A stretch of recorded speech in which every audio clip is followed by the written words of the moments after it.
नंदू एक शहरी लड़का है। वो अपने परिवार यानी अपने माता पिता के साथ शहर में ही रहता है। उसे शहर से अच्छा गांव में लगता था, पर वो अपनी नौकरी के कारण समय नहीं निकाल पाता था। नंदू का ननिहाल भी गांव में ही था। उसे अपनी नानी का गांव बहुत ज्यादा पसंद था। उसकी नानी उसे खूब ज्यादा प्यार करती थी। एक दिन नंदू को उसकी नानी का फोन आता है।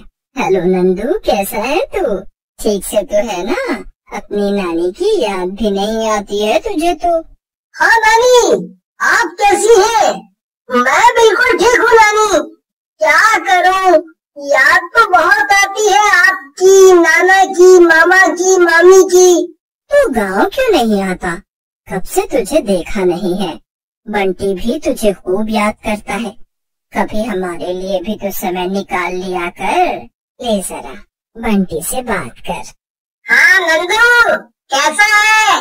सब ठीक है? हाँ बंटी, तू कैसा है? सब ठीक। नंदू आ रहा है ना इस बार तो गाँव? नंदू को नानी से फोन पर बात करता देख बगल में खड़ी नंदू की माँ नानी से कहती है, हाँ माँ, नंदू इस बार आ रहा है गाँव। क्यों नंदू? पर माँ काम। बेटा, जब नानी का इतना मन है तो होके आ जाना गाँव। तेरा मन तरोताजा हो जाएगा। हाँ बेटा, तेरी माँ सही कह रही है। तुझे तो गांव में कितना अच्छा लगता है। इस बार की छुट्टी वहीं बिता के आ। ठीक है, मैं ट्रेन की टिकट कर लेता हूँ। ठीक से आना बेटा, अपना ध्यान रखना। नंदू अपनी नानी के गांव के लिए निकल जाता है। ट्रेन से उतरते ही उसकी मुलाकात रमेश से होती है। गांव जाने के लिए नंदू रमेश की गाड़ी बुक करता है। गाड़ी गांव की तरफ निकल पड़ती है। अच्छा, तो आप शहर से आ रहे हैं? हाँ, यहाँ गांव में किसके यहाँ जा रहे हैं? मैं अपनी नानी के यहाँ जा रहा हूँ। अच्छा, तुम्हारे नाना का क्या नाम है? रामचरण सिंह। मेरे नाना का नाम रामचरण सिंह है।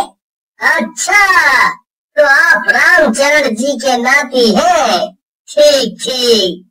आप जानते हो मेरे नाना को? हाँ बिल्कुल, उन्हें कौन नहीं जानता। अरे पूरे गांव के लोग मानते हैं उन्हें। बहुत ही अच्छे इंसान है तुम्हारे नाना जी। हाँ वो तो है। अरे वाह, इतना बड़ा बगीचा है, इतने सारे आम लगे हैं, मुंह में पानी आ रहा है। हाँ, पर देखने के ही काम आते हैं वो, कोई नहीं तोड़ता उन्हें। पर क्यों? किसी की हिम्मत नहीं उस बगीचे के अंदर जाने की। लोग वहाँ चुड़ैल होने का दावा करते हैं। चुड़ैल? हाँ, अरे उस बगीचे में बहुत डरावनी घटनाएं हुई हैं। 2 लोगों ने उस बगीचे के आम चुराने चाहे, पर क्या हुआ? अगले दिन लोगों ने उनको मरा हुआ पाया। चुड़ैल जैसा कुछ नहीं होता। हाँ, जो भी हो, आप पढ़े लिखे हैं, आपकी नई सोच है। लीजिए, आ गया आपका घर। नंदू की नानी गेट पे नंदू का इंतजार कर रही थी। नंदू की नानी नंदू को देखकर बेहद खुश हो जाती है और उसे गले लगा लेती है। कैसा है तू? अरे कितनी देर कर दी तूने। चल अंदर चल, तेरी मनपसंद सब्जी बनाई है। हाँ। नंदू सबको अच्छा लगता था।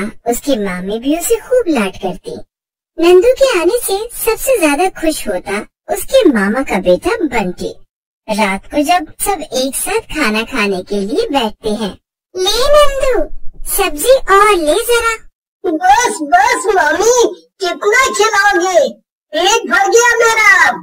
अरे इतने समय बाद आया है तो खातिरदारी तो बनती है तेरी। हाँ हाँ माँ, क्यों नहीं। अगले दिन नंदू और बंटी पूरे गांव में घूमने का सोचते हैं। सुन बंटी, क्यों ना हम पूरा गांव घूम कर आए? हाँ हाँ, क्यों नहीं, पूरा गांव घूम कर आएंगे। नानी, आज बंटी मुझे गांव दिखाने ले जा रहा है। हम देरी से आएंगे घूम घूम कर। ये देखो, ये हमारे गांव का सबसे पुराना पेड़ है। सरपंच जी इसी के नीचे बैठक रखते हैं। बहुत सुंदर है। और वो जो खेत दिख रहा है ना, सबसे बड़ा खेत, वो हमारा ही है। चल वहाँ चलते हैं। कितना बड़ा खेत है तुम्हारा। और ये आम का पेड़ भी हमारा ही है। इसमें आम नहीं लगते क्या? ना, इस बार नहीं लगे। बंटी, वो जो बड़ा सा आम का बगीचा है, क्यों ना वहाँ चले? घूम कर भी आएंगे और खूब सारे आम भी लेकर आएंगे। नहीं नंदू, उस बगीचे में नहीं जा सकते, वहाँ कोई नहीं जाता। सुना है वहाँ चुड़ैल रहती है, बहुत भयानक चुड़ैल, जो वहाँ जाने वाले को पेड़ में उल्टा लटका देती है।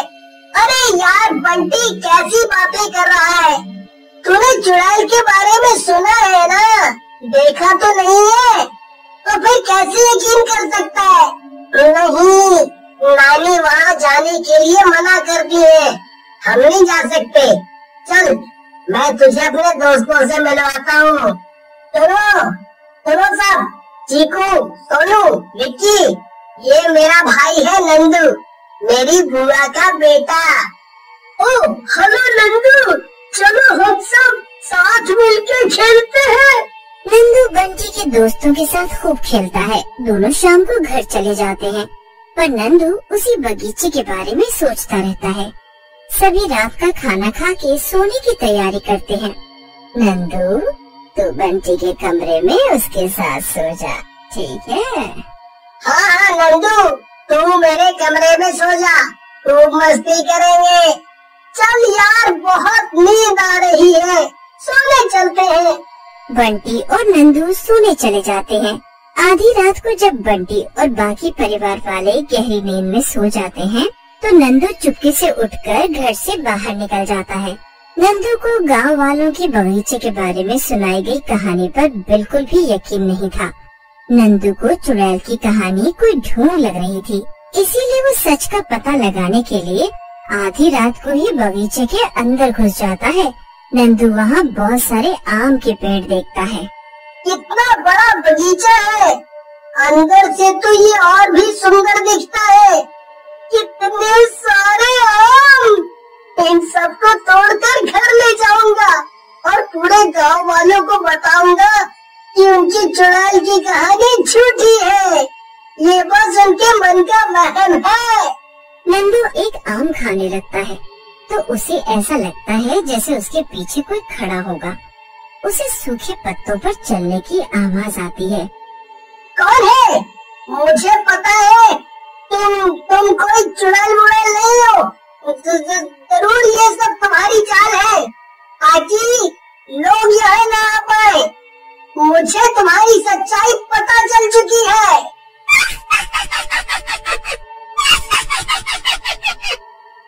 जोर जोर से हंसने की आवाज आती है और नंदू को सामने सफेद साड़ी पहने एक चुड़ैल दिखती है। नंदू भागने की कोशिश करने लगता है, पर चुड़ैल उसके रास्ते में खड़ी हो जाती है।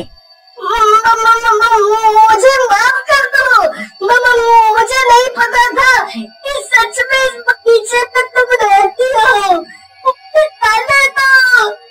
एक बार इस बगीचे में जो आता है वो यहाँ से जिंदा वापस नहीं जाता, और अब तुम भी नहीं जा पाओगे। मुझे जाने दो, मुझे जाने दो। नंदू भागने की कोशिश करने लगता है। वो घबराकर इधर उधर भागने लगता है, पर चुड़ैल उसे कहीं जाने का रास्ता नहीं देती। चुड़ैल नंदू का गला पकड़कर जमीन पर पटक देती है। नंदू खुद को बचाने की पूरी कोशिश करता है, पर चुड़ैल की शक्तियों के सामने उसकी कुछ नहीं चलती। सभी पेड़ चलने लगते हैं। वो लगातार चीख चीख कर चुड़ैल से अपनी जान की भीख मांग रहा था। चुड़ैल पर उसके आंसुओं का रत्ती भर भी असर नहीं हुआ। पता चल गया अब कि मेरे बगीचे के आम चुराने का क्या अंजाम होता है। यकीन नहीं था ना तुम्हें? लोगों ने समझाया पर तुम नहीं माने। भुगतो। चुड़ैल नंदू का गला पकड़ लेती है और देखते ही देखते नंदू अपना दम तोड़ देता है। सब कुछ फिर से सामान्य हो जाता है। पेड़ वापस अपनी जगह में चले जाते हैं और चुड़ैल गायब हो जाती है। अगली सुबह सभी नंदू को ढूंढने लगते हैं। नंदू की नानी का रो रो कर बुरा हाल हो जाता है। जब सब नंदू की लाश को बगीचे में लटका हुआ देखते हैं तो उन्हें यकीन नहीं होता। उस दिन के बाद से गांव के लोगों ने हमेशा के लिए बगीचे का रास्ता बंद करने का सोचा और सभी को वहां जाने पर बिल्कुल रोक लगा दी गई।